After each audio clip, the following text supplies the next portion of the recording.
warm welcome to everyone. I am Shrija Agrawal, and you are watching the second dispatch of our series, Future of Financial Planning for Women, a Paradigm Shift. We have a pretty meaningful panel here with some of the very successful women taking the lead here in our conversation today. It's important to do some context setting here. For far too long, a woman's role was defined by the relationships she shared with the men in her life.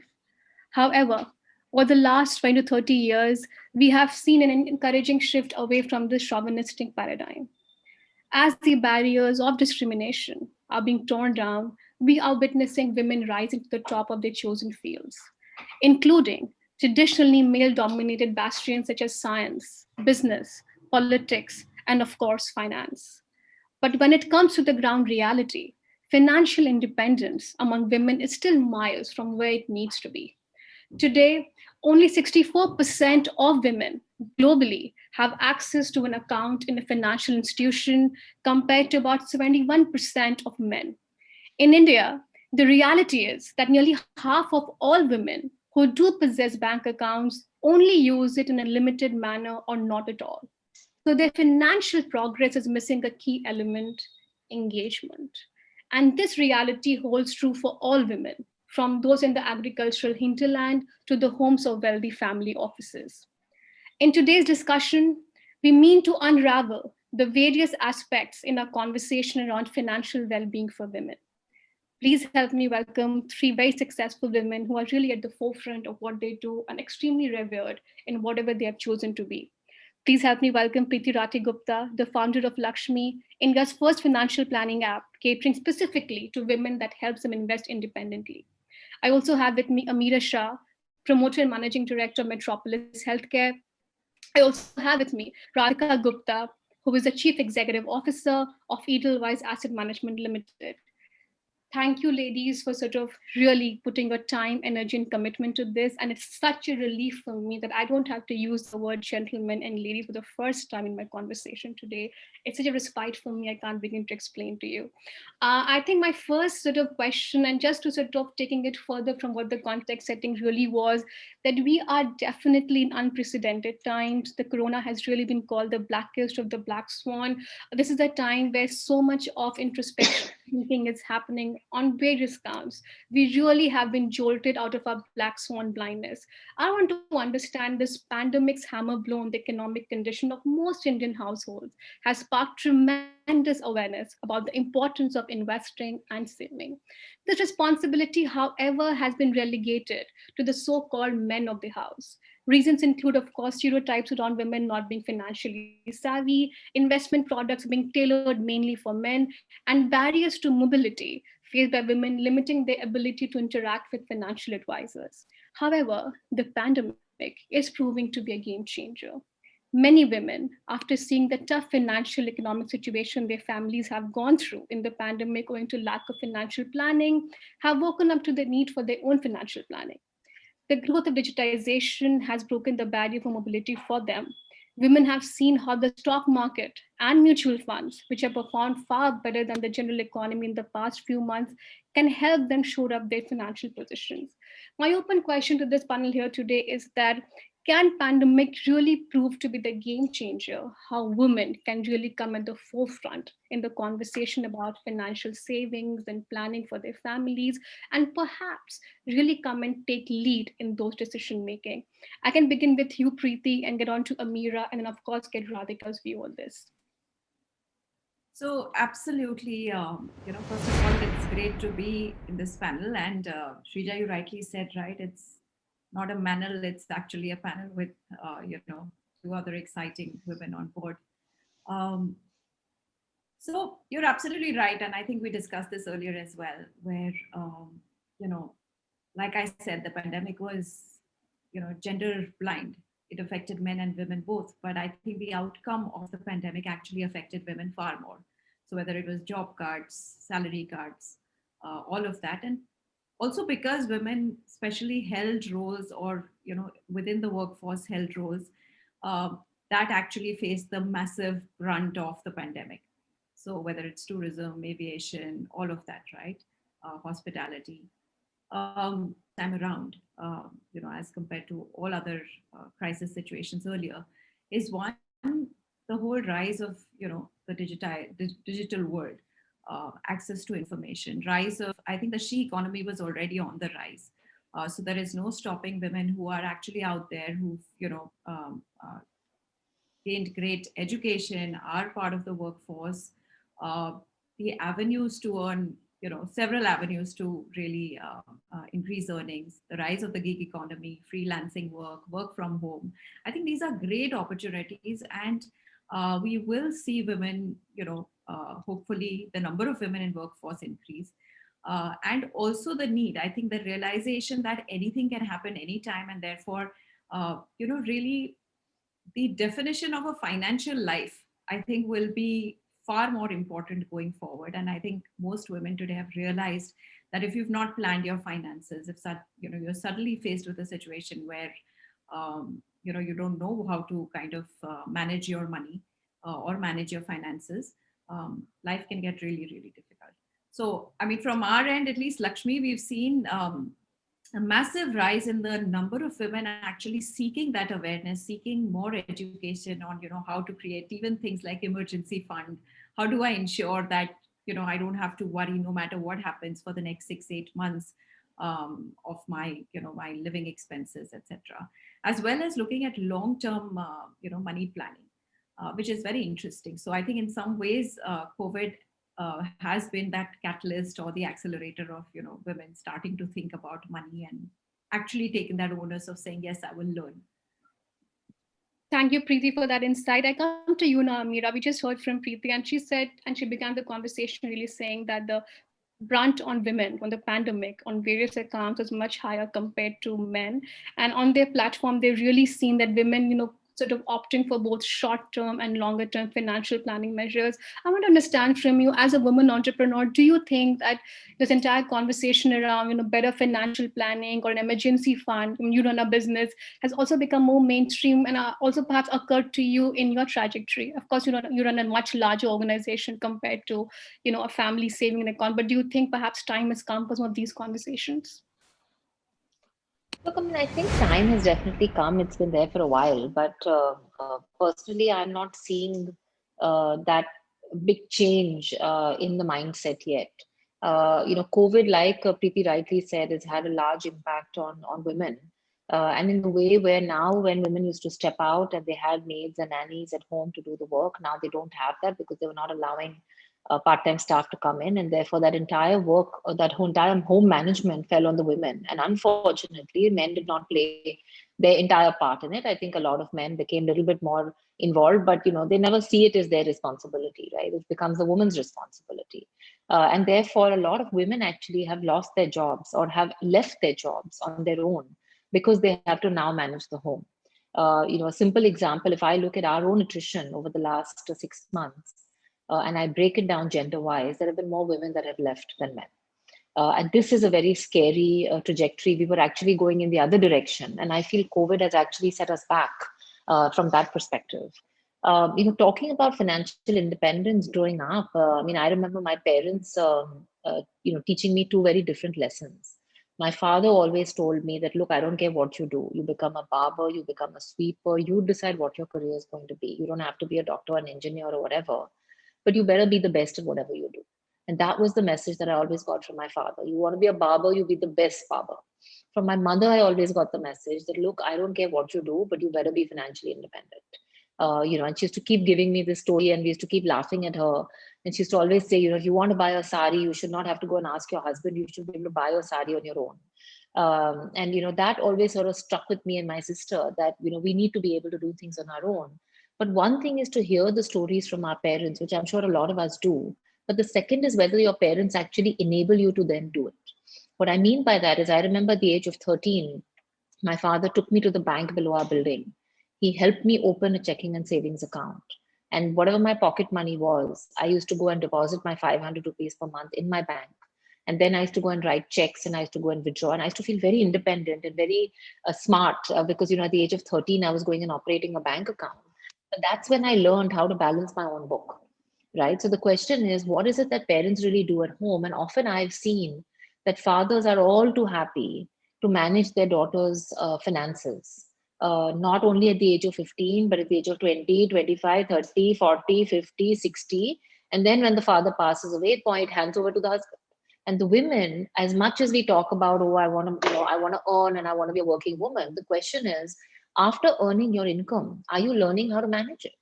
Are you knowing what to do with it? Do you know how to put in savings, how to diversify, what investments to invest in? Are you part of the big financial decisions at home?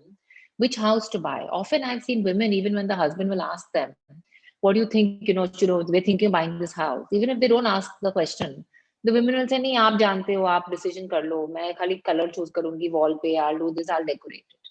So women themselves push themselves out of the important decisions at home, which I think the mindset change has to first come from us. Only then the world will react to us differently. And I think what we can do for ourselves is, even today, I see a lot of women not wanting to change that mindset. So I think the more we can create this awareness of how to be, because most women think is very complicated for whatever reason. They think managing money is a very complicated situation. And I think if we can make it very simple, and people can learn to do this for themselves, I think more than anything, they set a great example for their children, especially their daughters. Thanks, Ameera. Thanks for that insight. I come to you now, Radhika. We just heard from Ameera, and she sort of set the example of her own organization, saying that the attrition in women has been far higher than men, according for various societal reasons. I want to understand from you that you running a large mutual fund house in India. Do you think that the conversations with women around being more financially savvy, be it around savings, be it about investment, has perhaps increased during the pandemic? What is your sense there? So I think the conversations around being financially savvy, whether you're a man or woman, have definitely increased around the pandemic, because I always think it takes a correction for people to talk about being financially savvy. When you have a bull market, everyone's money is doing well, your incomes are good, your bonuses are good, and I'm in one of the most volatile sectors in the Indian economy. What happens is, when you get a period like COVID, you realize what poor financial planning leads to. Preeti talked about this. It means I might have to move the school my children are in, and I've actually seen first-hand cases of poor financial planning where people have to change the quality of their lifestyle, the apartment they're living in, the school their kids are going to. And this is real stuff. It's not money in a bank account, right? And it's affecting the lifestyle. So I think, one, financial awareness, things like having a contingency fund. You learn all your financial lessons in a crisis. You don't learn them in good times. So I think that's one thing. Women, I think, as far as this period are, this poses two very interesting opportunities for women, right?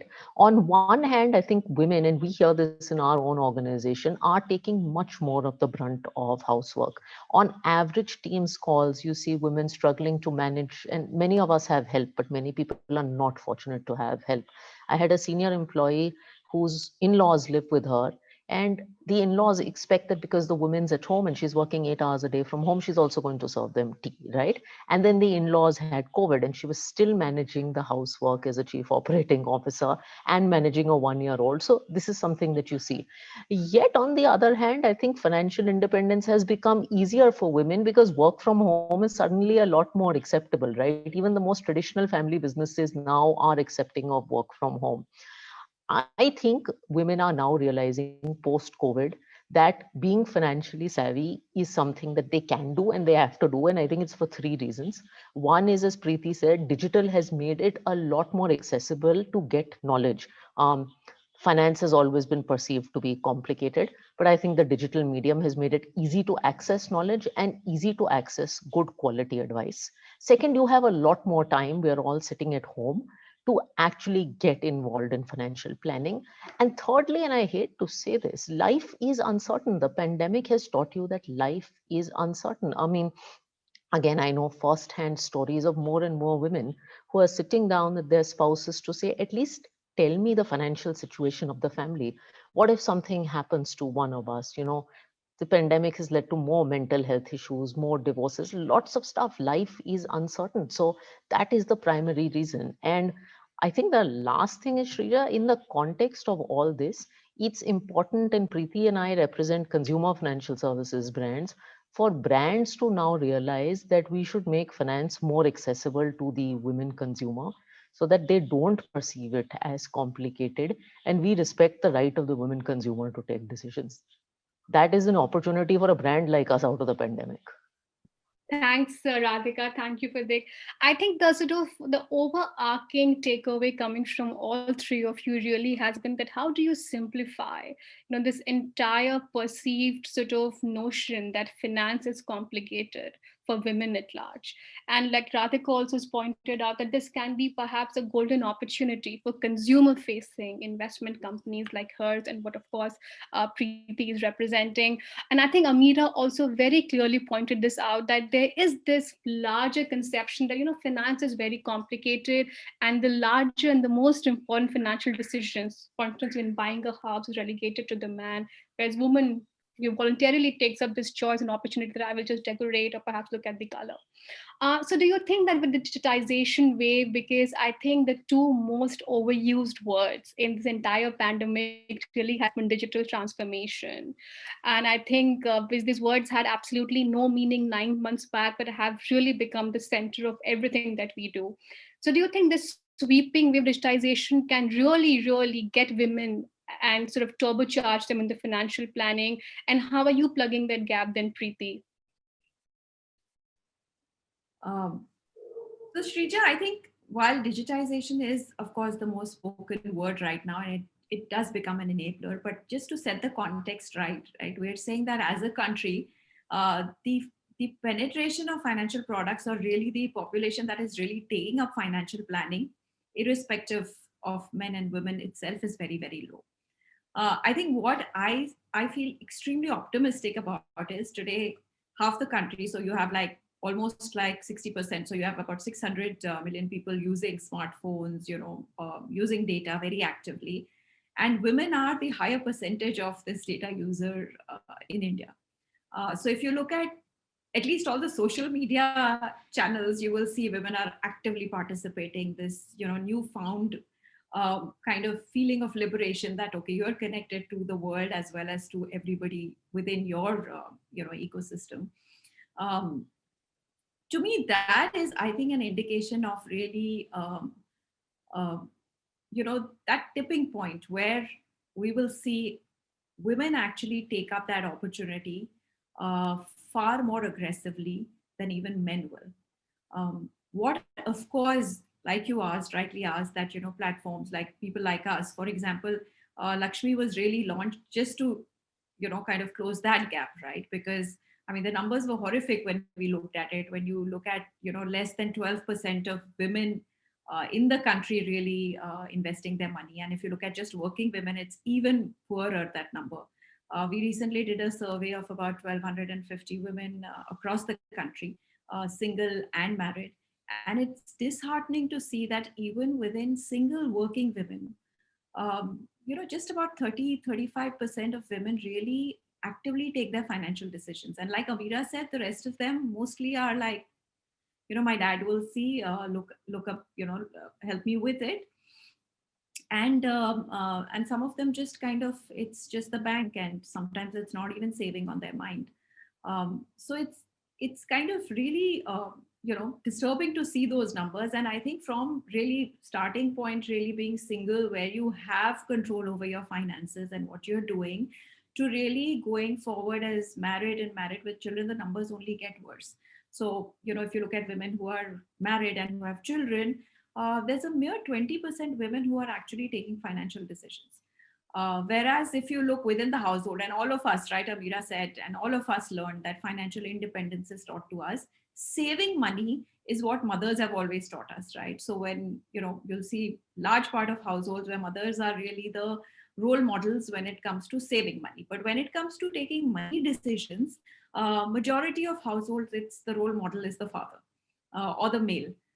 Similarly, dining table conversations are more about asking the son that how are you going to how are you going to earn your money and how are you going to grow your money, whereas that's not typically, and typical households, that's not the conversations that I had with the daughter.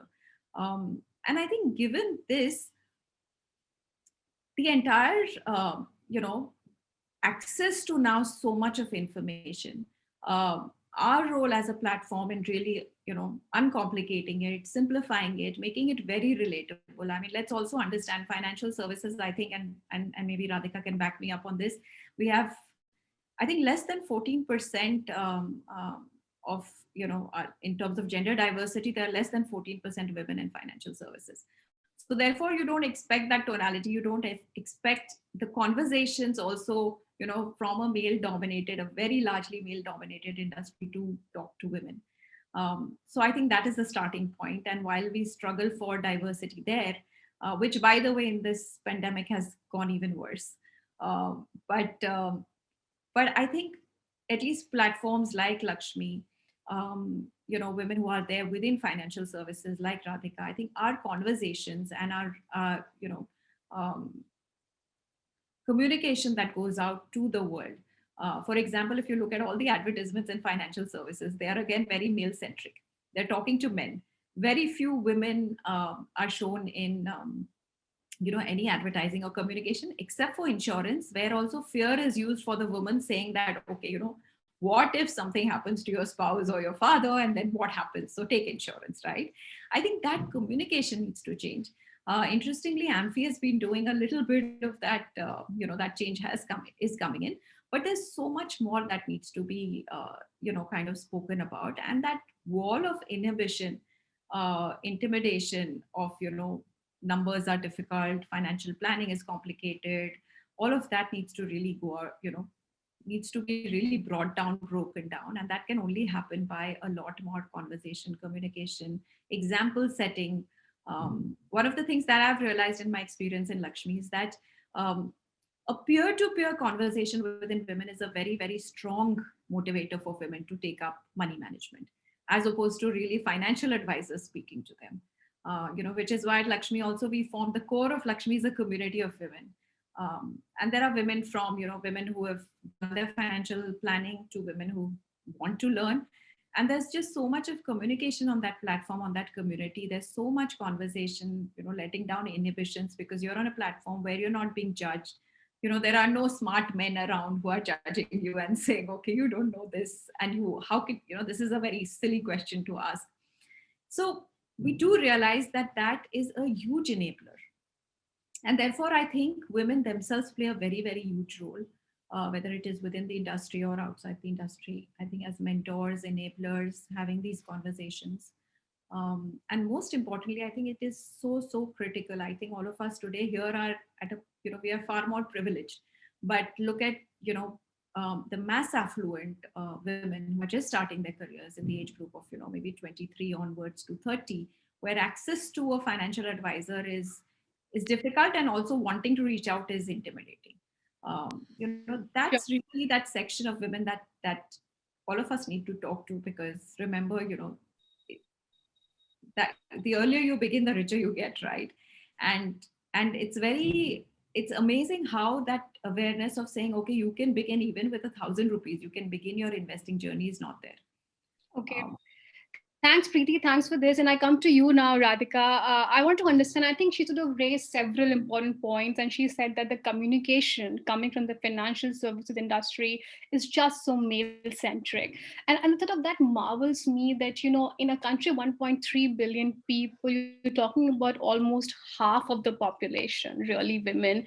And when you are somebody who is, the financial engineering of the products, those are gender neutral. But why aren't we just simply not looking at women? The women mass folk, really. I mean, what is missing there? I mean, isn't that such an important component of retail investor base out there, just from sheer business sense? So I'll talk a little bit about the problem, but I also want to talk about the solution. Right? So I'll talk about the historical reasons for the problem. The historical reason for the problem is that when you have an industry, and I have been a broken record about the state of women in financial services, and just because we had 6 banking CEOs, because KV Kamath happened to be a legend, doesn't mean women in financial services have made progress in this country. We're in terrible shape. I mean, I again am a broken record of 200 leadership positions in the asset management industry. Less than 5 are held by women. So how do you expect anyone to take designing of financial products for women seriously, or designing of financial communication? Because if the people designing communication in a conference room are all men, chances are, by the way, I mean, Priti alluded to Amphi. There's one woman on the Amphi board, which is me. I think the marketing committee of Amphi probably doesn't have a single woman, or maybe one woman in representation. So if you don't have enough people, if you don't have enough women financial advisors, you're not going to be focused on designing communication for women. I do take your point, Shrija, that there are no financial products for women. A good financial product is a good financial product for men or for women. What the communication needs to do is two to three things in terms of solutions. One, it needs to be far more simplified. We produce fund after fund, fund after fund. I mean, mutual fund companies are notorious for doing NFO after NFO. We don't talk about how to use, how a woman can take these thousands of funds and mutual fund schemes that we have in this country and actually use them for her purpose. What fund can I use if I want to park money for 3 months? What fund can I use if I want to park money for 6 months with no risk? In very simple terminology, all the stuff that is out there, how can a woman use it in her financial planning journey? What will go right and what will go wrong? We're trying to do some of this in terms of simplification, launching less and just focusing more on how you can use the existing thing. The second thing I think that we can do in terms of communication is the, and you know, you represent the media industry also, is the kind of role modeling that we have. Unfortunately, financial services has been perceived because of movies like Wolf of Wall Street and the whole Dalal Street culture and Scam 92 and all that great stuff to be a very alpha male, glamorous, there are girls around the guys, all kinds of nonsense, when money management is actually a very responsible industry, and you don't need to be sitting in front of 6 Bloomberg screens to be a good money manager. um, I don't think there is one conversation about a strong investment role model that is a woman. You hear about Warren Buffett and Charlie Munger and XYZ, but there's an equally successful woman called Anne Schieber who started as an IRS professional and was just a great personal money manager and left $20 million to charity. I mean, how many people talk about Anne Schieber? So you also have to make women realize in your communication that this profession is not rocket science. Managing money is just about being goal oriented, taking sensible risks, and having discipline. And all these three things, I think women have more than adequate qualities for. So I think that's important. And the third thing is, and I've done probably hundreds of chats with individual women across the socioeconomic spectrum, people like Lakshmi who are creating safe forums for women to have conversations. Because sometimes in these forums, and you know, the women oriented forums I do are the best ones, the questions are very basic, like how do I ask my husband if I want to get involved in money? You know, can I take money back from a mutual fund? And you feel very conscious of asking these questions in a mixed audience sometimes. Hate to say that, but that's the reality. So providing a safe haven for women to ask questions is also very important. Thank you, Radhika. That's sort of very well said. I come to you now, Ameera. Ameera, you heard from both the practitioners here, who are running these companies, in the financial services industry. If you were to give an outside-in perspective to both Priti and Radhika, what would that really be? I mean, I can tell you that in other industries, financial services is seen as the beacon of women being involved in diversity. Let's not lose hope yet. As you know, in healthcare and other industries, which are far more traditional in mindset, if you also go back into history and look at why financial services, like Radhika was saying, besides the fact that you had one or two people, who decided to create more diversity in one or two banks, you've also had a lot of MNC involvement in India for a long time. And what happens with multinational corporations is they bring in their own best practices, and therefore they're able to gear talent up. In other industries where you have not seen MNC involvement over the last 20 years, it's very indigenous in nature. You're not seeing that diversity build up yet, and that talent creation happening, male or female, frankly. So I think, I think financial services, and typically what happens is the few women who have been successful get highlighted so much because there are such few of us anyway, then everybody starts to believe that's the norm of an industry. When as reality is, it maybe only 5, 6, 10 people, gracing the same magazine covers every year. But then it gives an impression that the whole industry is extremely diverse, which is not necessarily the case. But I think what I do see as progress in India, I see at least in the metro cities or in tier 2 towns, women are definitely becoming more aware of the fact that they don't need to be only stuck to one image or definition of what their family or ecosystem or society decides they must be. And they are feeling more comfortable in designing that image for themselves. I think that's one very good thing that's happening. I think the second good thing that's happening is that definitely financial awareness has increased over time. And therefore, you are seeing women get more involved, even if they're not now still the single decision maker or even an equal joint decision maker. Number three, I think the millennial generation, even if their parents have been more traditional and more sort of ready to follow the normal rule book, which our generation, frankly, was still in between. I don't think we were too rebellious in nature, but I think the millennial generation is a very different thought process. They want to know why for everything, and they want to question, why for everything, and they're not willing to take anything blindly and just follow a rule book, which I think is fantastic. And these are the things that will actually bring about, the changes in time to come. In healthcare, while I have almost 45% of my total 5,000 employees are women. Unfortunately, if I look at the leadership teams and if I look at the second level and the third level, you don't see that representation of women. So I think, again, one thing is to look at the data in terms of volumes, but the second to talk about is really whether they are constituting decision making in those things. And while we keep talking about how much women need to change, the reality is we don't exist in this universe alone. And women can only change as much as the opposite gender, the men change as well. And I think too much of our conversations are to women, by women, and I think actually we need to be having much more of those conversations with men, because they are going to play a very important role in the bringing up of the next generation or in the changing of the existing generation as well. Thanks, Ameera. Priti, you wanted to respond to that, what Ameera just mentioned, that perhaps the conversation should be more, aimed at men and involving them equally, because perhaps change can only happen then, and not just talking to women more and more. And I really want to understand from you, and I was on a panel at, Women in Finance, and I think I heard from a bunch of very successful women, and they all said that, Shrija, self-doubt is very big. We ourselves get into this chain of self-doubt so often that it's not even funny, and it's coming from women entrepreneurs who are managing like pretty huge sums of money, especially in the financial services industry. So how does that chain of self-doubt really breaking when you are peering through these peer-to-peer conversations of women? What are the observations and inference that you can draw, one can learn from?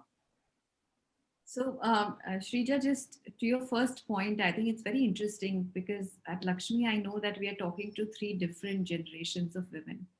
I mean, the Gen Z is completely blasé, right? They don't really. It is not about me being a woman or a man, or that's not really what's in their mind. It's essentially saying money is an enabler, and I need to. This is something that it's a skill that I need to have, and it's a skill that I will develop, because also the way they think is very application based, right? It's not theoretical, etc., because of the education, because of the environment, all of that. Interestingly, about the millennials, right, which Ameera also touched upon, was so we had a post in Lakshmi, we on a social media, which said a man is not a financial plan. And believe me, I think we had far more men who were excited about that post. And that's how the millennials think, right? Where the men are saying, look, I don't want to take all that responsibility of money, right? Why don't you become an equal partner? Why don't you share the load here? If you want me to share the load of the washing machine, let me share, you share this load as well. This is how, that generation thinks. And which is very, very interesting, because the men are very clear. So getting them into the conversation is actually quite easy in that generation, because they want women to take on that responsibility. They want to, and I hate saying this, that they want to encourage, because at some point, it comes across as very patronizing. But they are very clear that it's important for the woman to take on that, one, to understand and also share that responsibility. I think it's with the women where we kind of struggle, where there is that intimidation. And I think that's where the community simplifying, breaking that myth that managing money is complicated. You don't, like Radhika said, it's not. Also, that whole piece about managing your money or investing your money essentially means just going, and the image in your head is really the stock markets and the bull and the bear, really. And breaking all of those to say that financial planning is actually just a few simple pillars, and it's based on that, and decisions, just these 3-4 decisions and you are done, right? Investing is a very, very simple step to take. You can begin, you can be the most simplest of investors too, you can go on to understanding and doing algo and all of that, right? But it's not necessary to be there. You don't begin there. It's very, very simple to start. And that's where I think communication, yes, very important. And that's where I think your question of self-doubt really is very, very pertinent, where the women really hesitate in taking that step. And that's surprising because, and I say this always, that our education institutes, whether it's our schools, whether it's our, higher education, technical education, none of them really teach you. Even the ones that teach you finance and accounting do not teach you how to manage your money, right? Do not teach you that. They teach you how to earn your money. Maybe you get great campus placements, etc., but nobody talks about, okay, once you started earning your money, what are you going to do? And I think that's such an important life skill, and it's a life skill that men and women need to learn equally. And I think that's where the foundation probably is laid. I think what we are doing at Lakshmi is what a lot of that should have happened in your early school, in your schooling years, your teenage years, and then your post grad education, etc.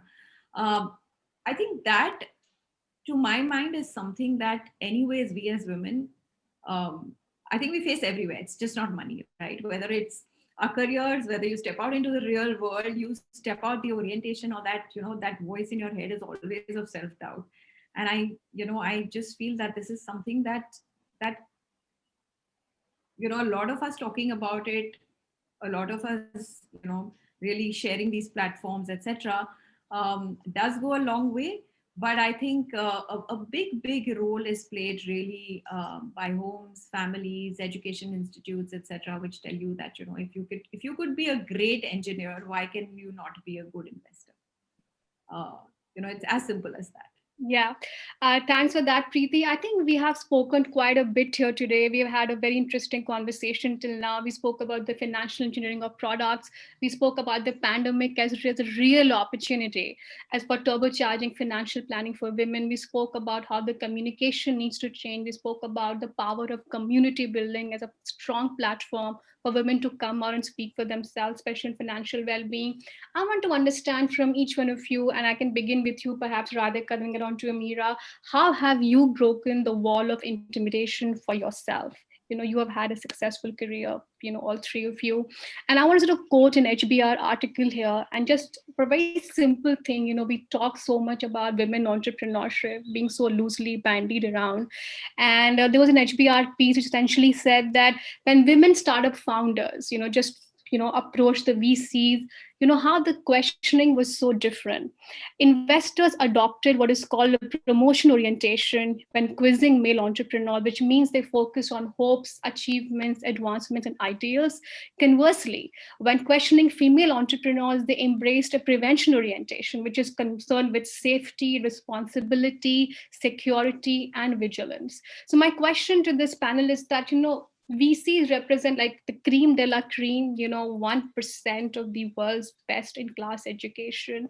When they have this kind of mindset towards women's entrepreneur and just explicitly saying that, why don't you have perhaps a male co-founder or a male partner? How do you really go about, that is the top end of the pyramid. And then you get down to the financial well-being and planning for the women at large. I can begin with you, Radhika. You can perhaps share some insights there, then get on to you, Ameera. And my last round of questioning will really, from all these three fantastic women, would be about solutions and where do we go from here. Yeah, Radhika. So I think any woman who probably is talking on this forum or any forum has some story to tell about self-doubt, discrimination, feeling alone in a room. I remember when we had just started Forefront Capital, and actually then I had moved back from the US to India, never lived in India, so I was extremely awkward and I was 24. And three of us partners and the other two were men. We had gone to meet one of these Dalal Street kind of brokers, my father-in-law's friend or something, just to learn how this stuff works. And I was wearing trousers and a shirt and whatever. So this broker, he reaches out and he shakes the hand of my two other founders. And then I put out my hand to shake his hand and he's like, Namaste ji. And for me, because I was, and there's nothing wrong about it, right? It's probably how he was culturally brought up. I mean, it was weird for him to see me that way. And then again, when I joined the mutual fund community, because there are no other female CEOs, I had this phase of like, where am I and why am I here? Um, I've learned a few ways to get over it.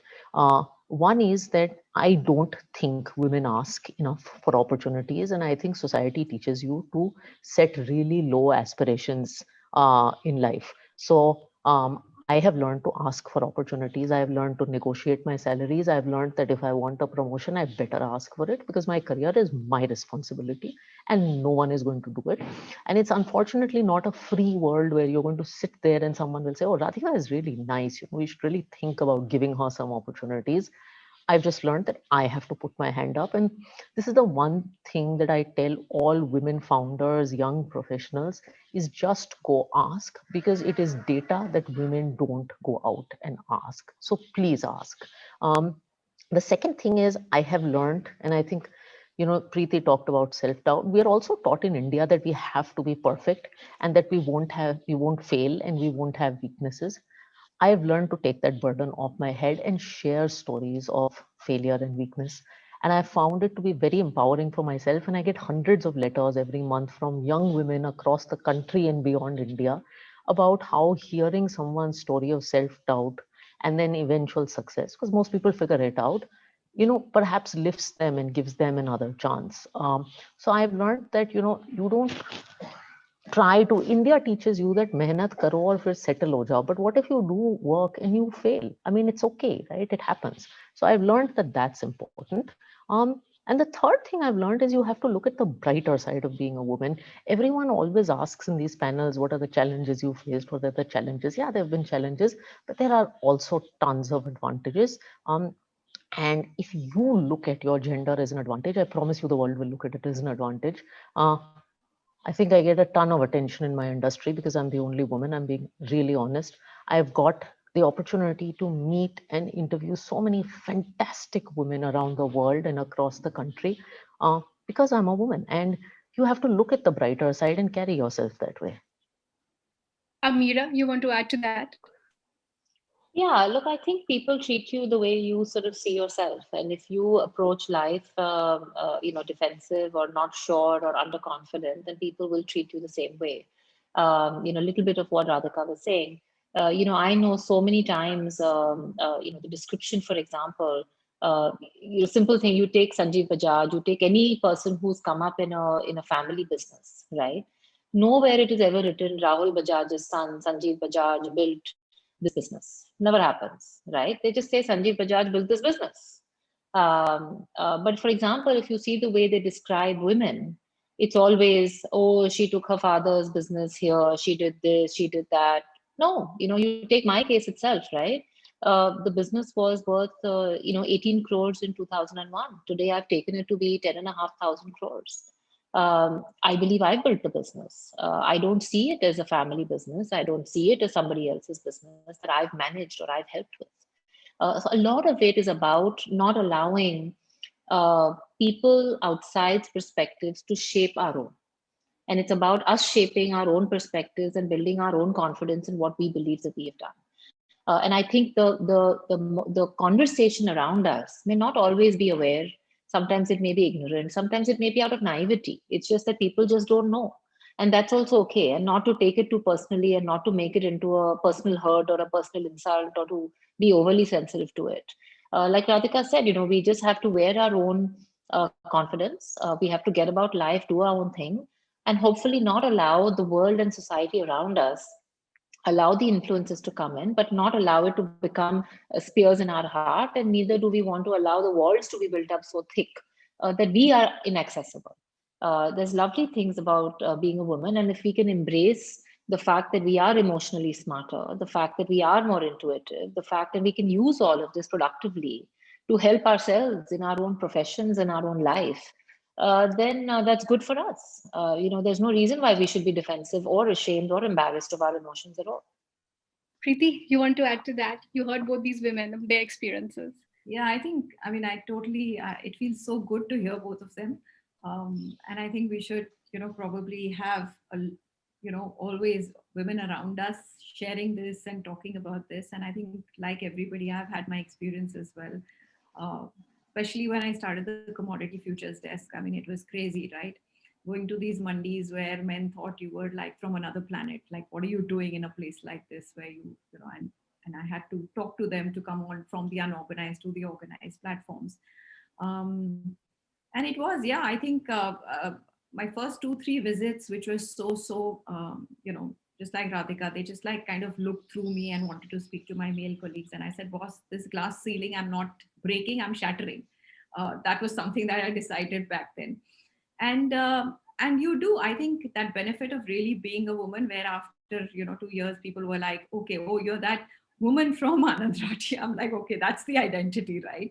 But I think that benefit of really being a woman are far more, and I think that's what um, I've also always focused on and said, okay, what do I bring to the table? I think and especially now, because I talk to so many women and tell them why money management and why as a woman you are better equipped to manage money. Radhika highlighted how we're conservative. We are actually not conservative. I actually say we are not risk averse. We are risk aware. We weigh our decisions, especially when it comes to money. Even more, we weigh our decisions. We make in we kind of get information and then we decide where to put in our money. We are disciplined. We are goal oriented. Most importantly, I think in situations which are like crisis situations, I think the ability to stay calm and say, okay, I'm going to get through this with a level-headed mind is again an attribute that we as women have. So actually, as investors, actually as financial managers, we are far better equipped. It's only a self-recognition. I think Warren Buffett has said, invest like a woman. I think nobody really took it seriously. We stopped at that, where women didn't really take that quote and said, okay, invest like a woman means that I am myself the best investor, really. And yeah, I think a lot has been spoken about. I mean, it's been a conversation that we've been having for the longest time, right? Women and glass ceilings and self-doubt and all of that. I think our conversation really needs to tilt towards saying that why, as women, um, we are equipped to do a lot of things. And this is really not even about competitiveness, right? It's not men versus women, it's women, men and women, because you actually want a healthy world right around us. You want that equality around, and that equality is healthy, which is what the conversation needs to be about. And which is why, for me, Lakshmi has actually been that place where it's to drive that equality, really, because I think equality really comes from money power. And let's be very candid about it. So it's not about whether you have the democracy to say something or not. The minute you have that money power, you're standing on your own, in Radhika's words, AUM, then you know that, okay, I'm okay to say this, right? I have the freedom to make choices, and that's what it's all about. And I think that's something that we need to probably just veer towards now, pivot towards having those conversations, having, um, getting more and more Sorry, women to talk about these things. Yeah. sorry, if I can come in for a minute, Shija, just on Yeah. that point that Preeti made about money being an equalizing force, or becoming sort of a platform for equality. While I do agree with that partially, that look, financial independence can definitely give you a voice as well. I feel like one of the negatives about the Western world, in the more developed countries, is the mindset that unless you have money, you will not be respected. And I feel like somewhere in our culture or in our country, I feel like the equalizing platform should be about respect, and respect can be for different things in different people. So I may, for example, I know many couples who are, our parents' age, where the woman did not earn at all, but it did not define their relationship. It did not define their equality of voice. It did not define the fact that they both had respect for each other in the relationship and involved each other in the key decisions of life. And I think somewhere, while money can be an enabler, I think it's very important that we not go to the other extreme, which I feel some of the parts of the world have gone to, where that becomes the only equalizer in a relationship. It can be one of the many, but definitely not, in my mind at least, the primary, because then the relationship, especially between a couple, can become very transactional. That I earn so much, so I have so much say. I earn so much, so I have this much say. If we can learn to respect each other's values, opinion, culture, beyond the money we are bringing to the table, I feel like that would be maybe relationships more evolved, hopefully in the future. Okay, that's a personal perspective, and thanks, Ameera, for sharing that. That perhaps money should not be the core equalizing, component with a relationship between a man and a woman. I think the last round of questioning, and I think this entire conversation that we've had till now, and some very interesting points came to the fore: personal experiences, how to break this wall of intimidation, the self-doubt conversation, digitization way. There's some very interesting macro factors at play here. First of all, this is 2020. Sustainable development goals for India are at priority. This entire conversation around ESG, I have never seen this, becoming as louder as ever before. I have seen this wave around energy way back around 4 to 5 years back. A lot of PEVC came around just with the sheer fact that let's do something called greenwashing, that even if something is not green, you just label it as green and you could raise money. I just hope something doesn't play out for the ESG also, something called the ESG washing. But I do think that some sincere and very earnest effort is being taken in this regard. So we have this huge digitization wave where from tier 2 to tier 3 cities, people are trying to understand that digital is really so important. We have ESG at play. And of course, we have this realization coming from the pandemic that, financial savings and thinking about emergency is very mainstream now. So keeping that as the context or the background, I'll begin with you, Radhika, and then go on the panel. If you were to give me your three concluding trends or solutions or the way forward of relationship between women and money, how will that be carried forward? What do you think?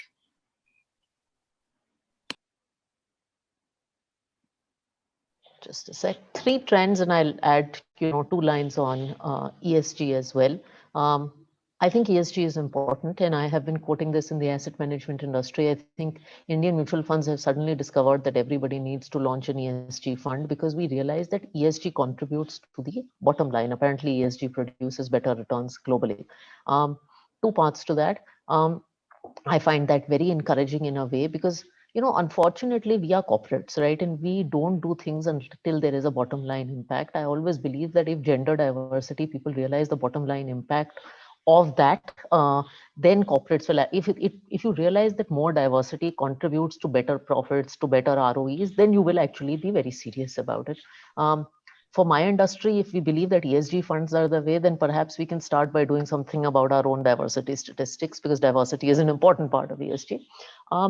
I think the three things for the future: one, as I said, not launching more products for women, but having conversations with the women consumer about why she needs to invest and how she can use the existing tools to invest, and also treating the woman consumer and respecting her right to make a choice. So 3 years I saw this ad ago, I saw this ad from a financial brand saying mother, wife, sister, investor. I mean, is she something beyond mother, wife, sister, investor? Nobody writes ads, father, husband, son, investor. So respect the woman's right to make a choice. I think that's a second very, very important thing. And keep having more conversations on why women need to do this. The millennial generation is super aspirational. So let's use that generation to change things. Incidentally, we are having this conversation today is International Men's Day. And I would end by saying that you should have men as part of the conversation. In fact, in my office, the men today are complaining that when it's Women's Day, there are all these activities, etc. And Men's Day is not trending on Twitter. It's not about men versus women. It's about the majority versus the minority. I bet if there were 10 women in a room and one guy, that one guy would probably feel very, very out of place. So keep men in the conversation. On our Women's Day campaign this year, we actually did an ad about men. We actually did an ad saying that if anything positive has to happen with women, then men have to do it. Ameera, you want to add to that? Yeah, good points, Radhika. I think the trends I think is going to be a lot about going back to that self-doubt. How do you build your own confidence? And I've said often that, and my TED talk as well, that my actual speech was, your confidence is your biggest asset, and it's not what our traditional families taught us, which was jewelry, and then later it went on to property, etc., etc. Financial assets have their own space in life, but they cannot replace our inherent self-worth and our inherent space of confidence. And I think that is, something that we all should, as citizens of the country, citizens of the world, have a right to be able to have our own confidence. Now, whether our families have given that or our systems have given that or not, we can't spend the next 20, 30 years of our life blaming what our families did. After the age of 20, we're adults, and it's up to us now to develop our own confidence or not. And I think each woman, if we could pick up that sense of saying, look, how do I build my confidence? And at least what I've learned is that building your confidence is not an intellectual discussion. It's not a theoretical point of view. It can only happen when you actually go out and try things, and you actually go out and try, and sometimes you fail and you get up again and you try again. And the few times when you do that and you are still standing, and in some cases you're successful, and in some cases you're joyful, you learn that actually I've come out on the other side. And that coming out on the other side, actually going through exactly what you're fearful of and coming on that other side, is what gives you confidence. So I think we have to go through that process, and it cannot be derived by any of us sitting on our chairs, but by actually going into the real world and just giving our best shot. So I think to me that is continues to be the most important thing that as women we can do. I think the second thing is, as few of us who've been very privileged in life to either have families or ecosystems that have encouraged us, or we found our own confidence to encourage ourselves. I think it is our ability, and I would say responsibility, to pay it forward. So whether it's what Preeti is doing with Lakshmi, whether what Radhika is doing with Amphi, whether what I'm doing with Empowerers, which is to support women entrepreneurs, and what many other women are doing in their own capacity, I think it's our duty to pay it forward to other women and see how we can get other women to move from the space of minority hopefully a bigger minority, a more significant minority in the years to come. So to me, I think that's the second very important thing. And I would say third, since I've recently had a baby boy, it's more on my mind about really how we bring up our boys. And I think that again is up to us as women on how we bring up our boys so that they're better quality husbands, better quality fathers, better quality spouses, and teammates in a working environment. And hopefully the next generations of women don't have to have the conversations that we're having. And it is a little bit easier for them. Okay. Preeti, you want to add to that? You heard from both Ameera and Radhika. I think both of them really highlighted, and I think I completely agree. I'll just add to that. I think, and I will kind of stick to the fact that, or I will stick to the entire piece of really where women feature in the space of money, power. And I say this because I also come from that background where I watched my grandmother really manage household finances, and we come from very, very humble beginnings, and to see her really bring up the household, because she managed the money so well, taking into account goals of every person in the family, right? It was not just one person's goals that were kind of looked at. So she had 5 kids, and each one had different education aspirations. To see that those are met was, if you look back in that time, to the ability to do that, which meant even taking those small decisions. We didn't have these fancy investment instruments then, but she kind of made do with whatever little was available. That how does my money go further than what it can right now. And I think, to me, I think that remains an overriding example of how as women we can really, it's not just about managing money, but it is essentially our own families, because what the way we look at money is family goals, investing that money back into the family, and more importantly into the community. I think you've heard all of us here, and each one of us in our capacity, our will invest back into the community, whether it is our time, effort, money, etc. And I think that is that big trend that I see going forward. Increasingly, I see, and I think Ameera can vouch for that, that there, successful women entrepreneurs are investing in other women entrepreneurs, upcoming women entrepreneurs. So that the fact that our belief in building women-led businesses, or women-led it could be communities, etc., is just so strong, and I see that growing even further and further. Of course we will, it's a long way till we reach that entire perfect world of gender equality, or gender diversity being a topic which is not really spoken about.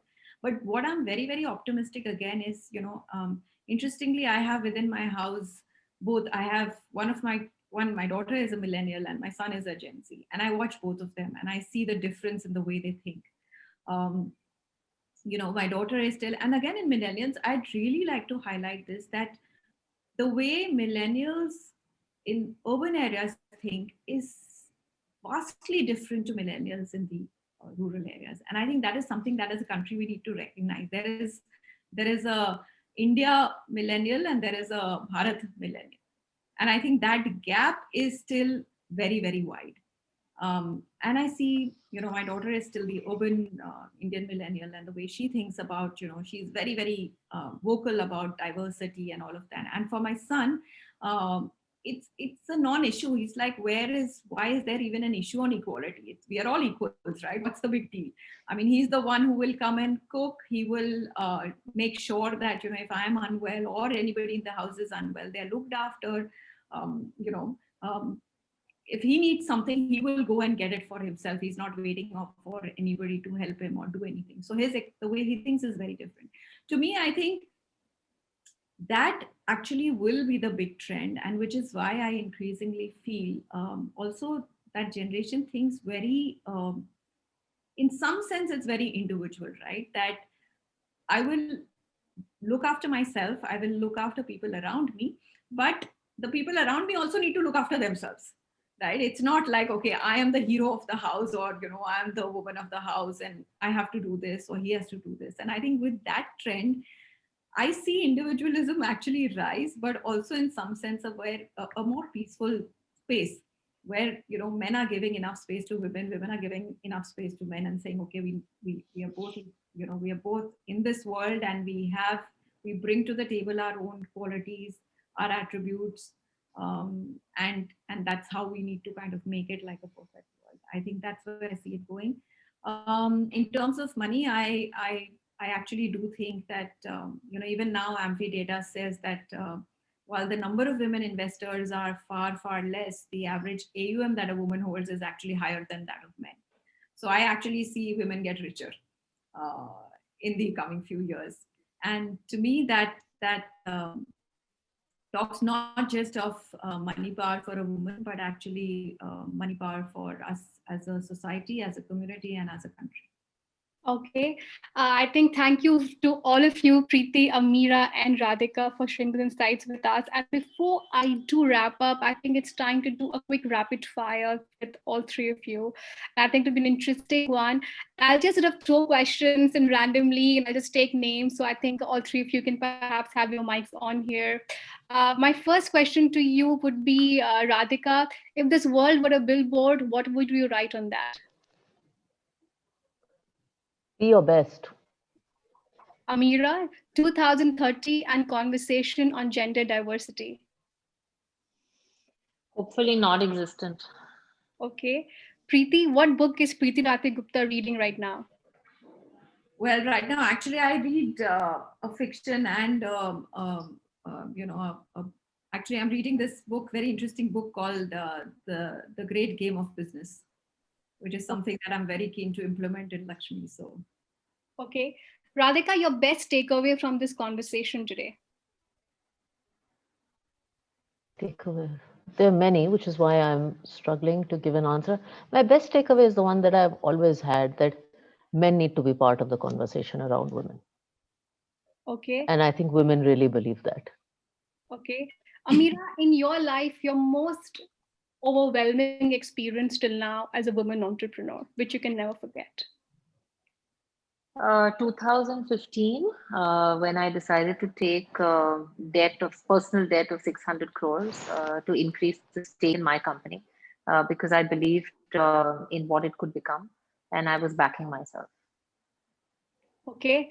Preeti, I wanted to understand from you that, this conversation about money and women we are at, how important is vernacular in that? And do you think that vernacular is really the future? They've just most bandied around. well, I do think actually for the next 10 years, it'll be very, very important.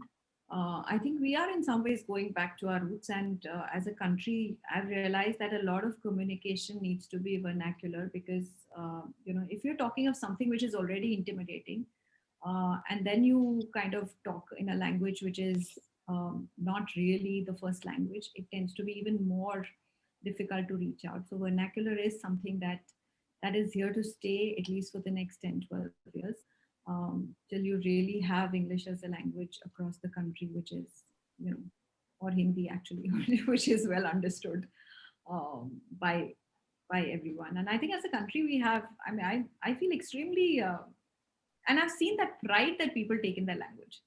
And I think we should kind of enable that pride. I don't see any reason to say that, there is another language that you need to understand this in.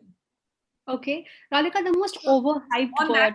On that point, Radhika, can we have some vernacular names for all the mutual fund terminology? Absolutely. And I did my last ad. Our current ad is actually done in Hindi and 4 regional languages, and it's Badhao Bachao in Hindi. But I love the Kannada version. It's like Badhao Bachao is like increase and take back, and it's Hechisi Ulisi, and I totally love the Kannada version. I'm like a big fan of vernacular. I Okay. learned all the vernacular Hindi words thanks to people like Shrija and TV channels. Okay. Men and women working with bots. Is that a What was the reality? question? Men and women working with bots. Is that a reality, or you think that's too far fetched? Uh, Technology being really big in financial services, yes. Men and women working with CD on a day-to-day basis, no. So I want to caution my answer because I think ultimately managing people is a human business. And in fact, I think advising money is still a human business. Okay. And Ameera, the most overhyped word that you have seen around conversation with women empowerment that you're kind of tired of answering any further. I'm honestly very sick of this question of how do you manage work-life balance. I just hate that question. It's very, very annoying. I hope people stop asking that question. And if you're going to ask me, then please ask the men next to me as well, because they are also parents and they also have families and they also work. It's so true. Yeah. Why don't you ask men that question? Why do you only ask us? Like, why? Okay. What do you get out of that answer? Okay, my last question to all three of you. The favorite Netflix show that you guys are binge watching right now. I can start with you, Preeti. Queen. Crown. Sorry. Radhika? Okay, I actually really liked Scam 92. I mean, despite everything I said, I think finally they did something good in financial services. It's not Ameera. Netflix, it's Sony. Yeah. Ameera, what are you binging? I watched the Social Dilemma recently, which I enjoyed, and it went into a lot of technical details on how social media is scamming everybody. So worth watching. Okay. So thank you all of you for sharing your time, energy, and commitment to this, and really appreciate this for being so insightful and candid. I do hope our watchers, both men and women, will take away something very significant from this conversation. And I do hope that by 2030, the next decade, we don't really have panel and conversations focused on the topic financial well-being for women or men. I personally believe that both men and women need to be empowered. And that is where you have a conversation and a forum which is not only equitable, but something which is just so much seamless. Yeah. Thank you. Thank you so much. Thanks, guys. Lakshmi will Thanks. make that happen. Yeah. Okay. Thanks, guys. Thanks everyone. See you.